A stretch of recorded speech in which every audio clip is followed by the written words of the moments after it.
नमस्कार साथियों, जिनकी वजह से मेरी माँ ने पढ़ना सीखा और माँ की वजह से मैं पढ़ सकता हूँ, वो माँ सावित्री फुले। जिनका नाम लेते ही खून खोलने लगता है, वो छत्रपति शिवाजी महाराज। जिनकी वजह से पूरा देश एक हो गया, वो विश्व रत्न बोधिसत्व डॉक्टर बाबा साहेब अम्बेडकर।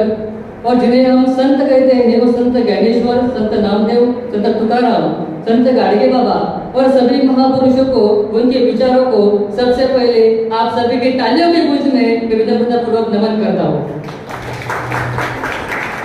आदरणीय विचार मंच पर उपस्थित सभी प्रेक्षकगण और मेरे प्यारे साथियों, मेरा नाम है युवराज रंगराव राठौड़। श्री सरस्वती समाज कार्य महाविद्यालय वाशिम यहाँ का नेतृत्व करते हुए आपके समक्ष यहाँ पर मैं विषय प्रस्तुत करने जा रहा हूँ, डॉक्टर एपीजे अब्दुल कलाम।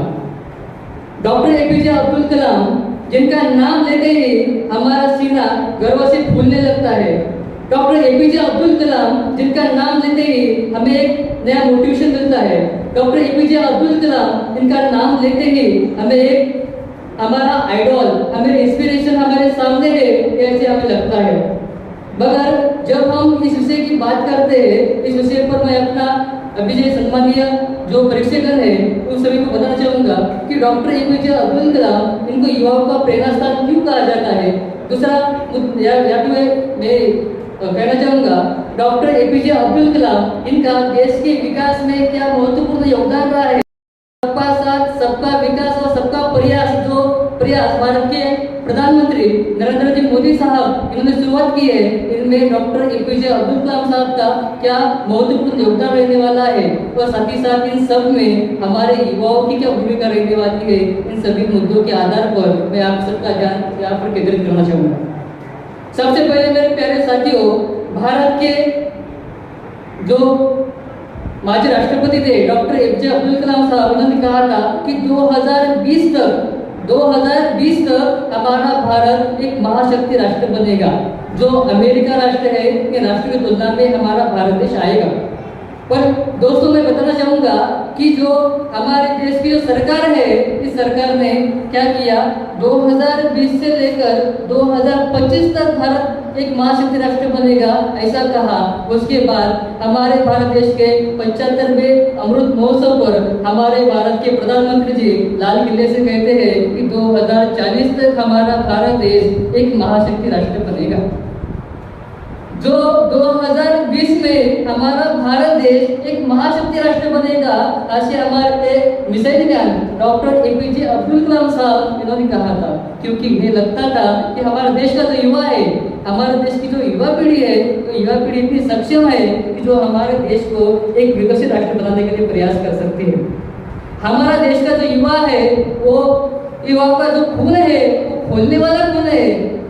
जो युवा है वो कुछ भी कर सकता है, क्योंकि जब हम विभिन्न क्षेत्रों की बात करते हैं, उसमें हेल्थ सेक्टर है, कृषि है, टेक्नोलॉजी है, साथ ही साथ डिफेंस है। इन सभी क्षेत्रों में हमारे देश के युवाओं का महत्वपूर्ण रोल रहने वाला है। साथ ही साथ डॉक्टर एपीजे अब्दुल कलाम साहब, इनको हम मिसाइल मैन कहते हैं। क्यों कहते हैं कि मिसाइल मैन? इसलिए कहते हैं कि जो भी मिसाइल की दुनिया में हमारे देश को आगे बढ़ाने के लिए, उस देश को जो भी अलग अलग देश है, अलग अलग राष्ट्र है, इन राष्ट्रों की तुलना में आगे बढ़ाने के लिए हमारे missile man doctor APJ Abdul Kalam साहब इन्होंने प्रयास किया है। मैं बताना चाहूंगा कि हाल ही का एग्जाम्पल है हमारे सामने, वो एग्जाम्पल है चंद्रयान 3। चंद्रयान 3 की जब हम बात करते हैं तो हमारे देश को चंद्रयान 2 में असफलता मिली, अपयश रहा।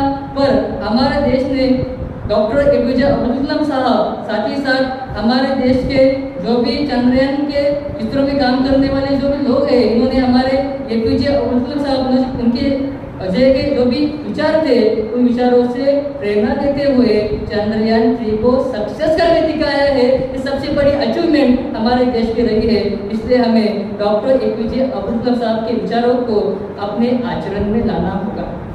साथ ही साथ मैं आप सभी को बताना चाहूंगा कि जो हमारे भारत के प्रधानमंत्री नरेंद्र जी मोदी साहब कहते हैं कि सबका साथ, सबका सबका विकास और सबका प्रयास होना चाहिए। सबका साथ यानी क्या, हमारे देश के युवाओं को एक संगठन बनाना होगा। एक संगठन बनाते हुए हमारे देश को हम आगे कैसे ले जा सकते हैं, साथ ही साथ हमारे देश को हम डेवलप कर सकते हैं, इसके बारे में हमें विचार मंथन करना पड़ेगा। मैं इतना ही कहना चाहूँगा और सभी का धन्यवाद व्यक्त करता हूँ और आपकी वाणी को विराम देता हूँ। धन्यवाद। Thank you very much.